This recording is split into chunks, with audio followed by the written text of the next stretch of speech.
Hello and welcome to Transitions on Hunters Bay Radio. I'm Anne Wagner, your host, and I'm broadcasting today from the satellite studio at Nipissing University, Muskoka in Bracebridge. And today, my return guest, I have the pleasure of chatting with Erin Brown again. Welcome, Erin. Thank you. It's great to be here again. It's wonderful to have you here. For many of our devoted listeners, you'll recall that Erin was here before talking about jack.org, the student initiative for mental health. So he's graciously agreed to return and tell us more about it because I was so intrigued and we just started to scratch the surface, I felt. So, Erin, one of the things we were talking about before we turned on the microphone was the whole jack.org and the three pillars that they are founded on. Could you maybe tell us a little bit about that? Absolutely. So while jack.org Nipissing is a student chapter of jack.org, the organization itself, just jack.org on its own, has actually three pillars on which it's founded, essentially. So one of those pillars is the Jack chapter. So getting students out there across Canada to really take up arms and take on this challenge of getting people to talk about mental health and getting their peers to do so. But there are actually two other initiatives that exist from jack.org. And one is the Jack Talks, which takes a bit of inspiration from TED Talks. But the idea is that if someone shares their mental health experience and their journey to recovery, that will inspire others. But also, it's just one of those, almost a bit of a wake-up call for people, because sometimes it doesn't quite hit home until you hear about someone's very personal experience and that they can really connect with you when they're speaking to you. So it really establishes that connection, that real human component of it. Exactly. It puts a face to this conversation, which is so great. And what's really great about jack.org is most of these speakers are youth. So one thing, it's a project that has really just started kind of winding up in the past year or so.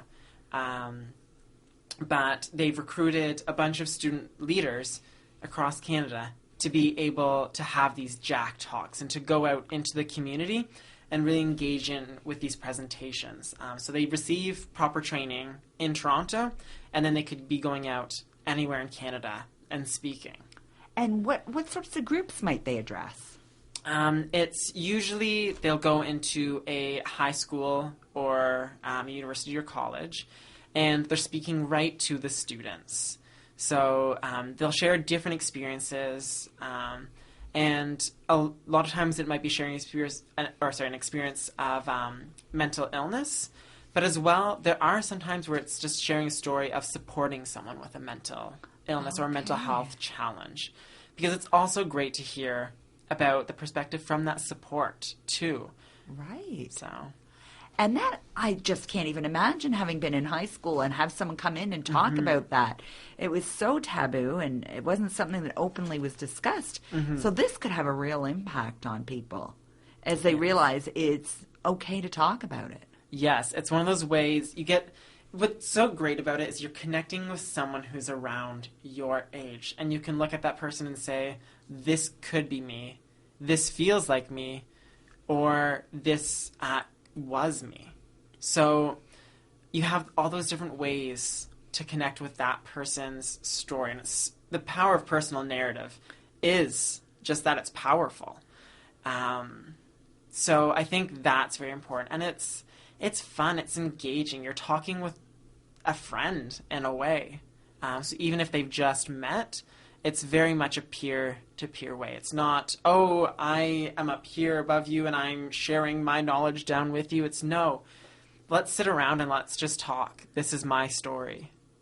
Right. I would love for you to listen. And so schools and groups can request a speaker then? Yes. So on jack.org, there is a section online. I don't remember the exact title. I believe it's along the lines of request a speaker. So there is the opportunity to request someone to come out and speak at your school, at an event. I believe it doesn't have to be in a secondary, post-secondary institution. I might be wrong on that one. But yes, there is the ability to request a speaker, which is so awesome. Excellent. And so where are the speakers recruited from? You mentioned they get training. Yes. But where are they all coming from? So they're recruited from all across Canada. So because we want this to be a nationwide initiative. It's not just something that's happening in Ontario or Quebec or wherever. It's something that we want to have across the entire nation, reaching out and having this. So we have some who actually, I believe, go to St. Francis University out in Nova Scotia. I believe they're from St. Francis. We have some people on the East Coast. We have some from the West Coast. They're all across, which is so neat. So there was originally an application phase that went through where people could apply, and now I believe they're hoping to recruit more. So this is a real national initiative. Is there any opportunity for people from different chapters to get together and meet each other and talk about what you're doing? Ideally, we'd love to be able to have people meet and interact with one another. There's no set up organization for that to happen. That would be of their own initiative. But one way that we do try and get everyone to connect is actually through something called the Jack Hub. And so it's just jack.org/hub.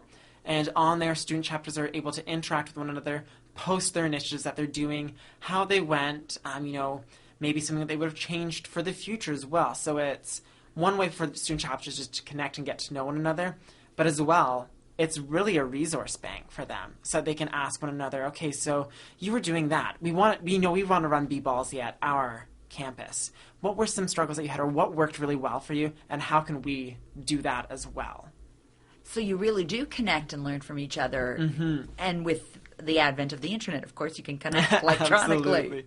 Yes. So, and all the student chapters tend to connect over Twitter and Facebook and interact those ways. And what about the third pillar of jack.org? Yes, so the third pillar is the Jack Summit. Some listeners might have heard of it before as Unleash the Noise. It's now been rebranded as Jack Summit, but it started in 2013.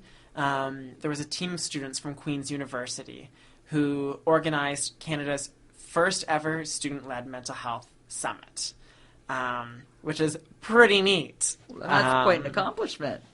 And so it was mainly coordinated by Justin Scaini, and it takes place at the end of February, early March. And essentially it brings together 200 students in high school and university and college from across every province and territory in Canada. Even way up in Nunavut, we'll be bringing people in, which is so amazing to make this a truly pan-Canadian event. Absolutely. A rare chance to get together, I imagine. Yes. And so with it, each year kind of tackles a different portion of mental health, but the first year was all about let's just assess the climate. So we know stigma is a big problem with mental health. So what contributes to stigma? Where is it coming from?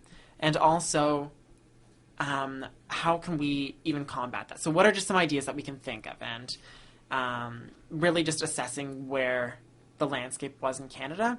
And then the next year, it was all about, okay, so what are our action plans? And actually, on the second day, there was 25 tables in the room, and every single one of those tables developed an initiative that could be rolled out immediately to get people engaging with the topic of mental health on campuses across Canada. Wow, it sounds like it was quite the event. Yes, so it's really, the nice thing about it is it's fun, too. It's not just, let's sit down and get to work. It's fun work, and then there's, there'll be a nice social afterwards, and there'll be fun events that happen throughout. They'll break out in a conga line randomly, and there'll be spontaneous dance parties, and it's just the vibe in the room. It's so alive. It's so energetic, and you leave just feeling like you can take on the world and that you have an army of friends to do so with. Wow, that sounds like it's quite a powerful gathering. Yeah. So we're just going to have to take a quick break now to hear from our sponsors, and we'll be right back with Erin Brown. Hi, everyone. Welcome back to Transitions. I'm here with Erin Brown, and we're talking about the Jack Summit. Yes. And you were just beginning to tell us a little bit about the brainstorming that goes on at the summit. Yes. So what happens is, so it's a 2-day summit, and both days, it's jam-packed full of brainstorming. So each year, there's essentially a goal that will be had in mind, and these brainstorming sessions will be based around it. So the second year that I went, the focus was creating an action plan. So some of the things that we asked, one brainstorming session might have been, what are some popular movements that have gained momentum, have really found success? And what do you think contributed to that? And how can we do the same thing with mental health? Okay. So it's really looking at other inspiration. For instance, Movember is something that has really popped up over the years. So what's Movember doing that's so great? And how can we essentially steal their ideas, right? How can we really learn from them and grow in the same way? Right. Mm-hmm. And so then this isn't just, it doesn't stop at the brainstorming stage from what you've told me. No, it does not. It gets translated into something else. Yes. So the first year, what happened is the results are synthesized and by a student team during the summer. So the first year was released in a video that summarized all that had happened from the summit, what the findings were, and it released in this really awesome, engaging video. And it was great because it said, what the next steps were.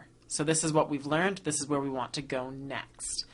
So it leaves people feeling like something is going to happen, which is great because we want things to happen and we're making things happen. This past summer, I actually worked at Jack.org in Toronto as a summer student initiative specialist. So what that meant is our first project for the summer was, once again, doing that synthesis of the summit and what happened this year. And what happened is we decided to build a website, actually, that showed the narrative of the summit and then linked off to all the resources, which are now all available online on the jack.org website. And from there, what we did is, as I'd mentioned, there were the 25 initiatives that were developed at the summit. We sent the bare bones out. Those were sent out right after the summit took place so that everyone had those notes and they could start doing those initiatives right away. So it was sent out to the participants from the summit? Yes. So every delegate received the drafts of all the initiatives. And then as the student initiative specialist during the summer, we went through them and we picked out a couple and we packaged those up. So what happened is we went through, we looked at, so what are the resources needed for this? What is a way, how could we explain this initiative in 5 easy steps so that anyone across Canada can do it? Could you maybe offer an example to sort of make it more tangible to people? Yes. So, for instance, we might have one called Leave the Stigma Behind. So with that initiative, we'll say we'll have a nice little caption about that just sums up what the idea behind the initiative is. We'll go through, we'll say what the resources are, what the costs are, what the estimated planning time might be.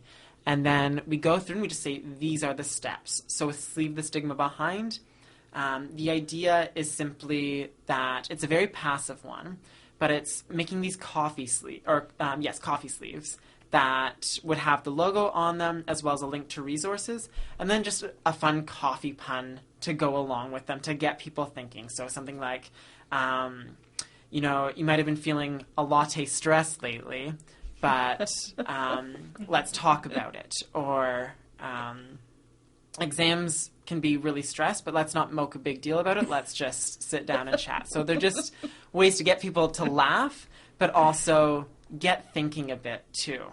And then the guides always end with a tips section as well. So you have those couple basic steps. Then here's a way that you can make small tweaks to it or something to keep in mind as you're doing it. And I can attest as someone who's been on the website just looking to educate myself and see what Jack.org is about. I read some of these almost how-to guides, and I wanted to implement them, and which is not the purpose of it. I understand it's to be peer-driven, and I'm a little out of the age group, but it's really well done, and I think our listeners would be quite intrigued if they went on the website and looked at some of them. And you were mentioning when we were off air also that there were a number of people at the summit, and you were able to tell me how many, but that there were even more people participating who weren't physically present. Yes. So one thing that has really happened is during the second year of the summit, the idea was introduced of having satellite summits. So that means that at an institution, for example, at Waterloo, they could tap into a live streaming of the summit and facilitate the same discussion there. It's all happening in real time. And back in the actual room, downtown Toronto, they would have someone who is engaging with what's being discussed at the Satellite Summit and bringing it in through Google Docs to make sure that those ideas are shared. So even at the Satellite Summit, you still have a voice at the actual physical event. So my immediate impression is to say that only young people could come up with something so creative. Potentially. It might be that. And you were saying at one of the summits they had a particularly interesting keynote as well. Yes. So at the first summit that occurred, the keynote was given by Justin Scaini, who had coordinated the summit. He was kind of the main brain behind it. And for me, the one thing that really stuck out for me was that he was discussing where does stigma come from? And he says, stigma comes from me. And that blew so many minds in the rooms. You could hear the minds blowing because it's so fascinating to think about. And it's so true. We have all these misperceptions. And right there on stage in front of everyone, he was willing to take accountability for it and say, this is how I used to see things. This is how I see things now. And we need to make steps to make change. And so would you say that really guides a lot of what you and your team do? Absolutely. I think that we really do. There has to be some reflection in there. You have to be aware of your own ideas when you're going forward with something like this. You need to know your biases and your values and to really take time and think about where those come from. And to find where those fit in line with the work that we do. And it seems like you do it in a very unique way because you do all this introspective, and it could often be very, difficult, challenging, emotional work. But you seem to consistently put a fun spin on it. Yes. And I think that's the thing is we always have in the back of our mind, we are tying this into mental health. But one of the first questions we ask ourselves is, what's something that we want to do that's fun for us? And then how can we tie the mental health aspect into it? So that's what you need. For people to engage in this conversation, it needs to be fun or it needs to be lighthearted. Otherwise, people are going to, if it's stiff, people aren't going to feel comfortable interacting with it. And that's unfortunate. We need it to be something that is approachable and that can be easily breached. And as you're describing it, it occurs to me, mental health is all about being positive and having joy in our lives. And we often get so serious about it, we forget that aspect. So it really is quite a unique approach. Yes. Any big events planned? Yes. So we have a couple things happening. We have what we call our Built to Bear stress exam kits.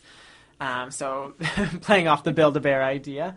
So we have those coming up, and they're nice, fun things that we think will be really useful in an exam kit. So, for example, an 8-track study playlist. So something that people might want to just listen to while they're studying, because so many people do listen to music. Or a list of great ideas of places to study on campus, or easy-to-make recipes. So that you're making sure you're eating healthy, and that in turn is going to make your mind healthy during exam period. Feed the brain. Exactly. And where can students pick up their exam kits? We will be having them out in the education hallway. So they haven't been built yet, but we will be putting them out in the next couple weeks. Well, that sounds like something to look forward to. Yes. Well, thank you again, Erin. You've really got me thinking about how we really come at mental health and how we don't have to make it a painful topic. Yes. Thank you. Well, that's the end of this show for this week. But if you have any questions or comments, you can reach us at transitions@hbr@gmail.com. That's transitions, athbr@gmail.com. And you can also visit us on Facebook, where we'll post all the resources that Erin mentioned today. So that's it for this week. Goodbye.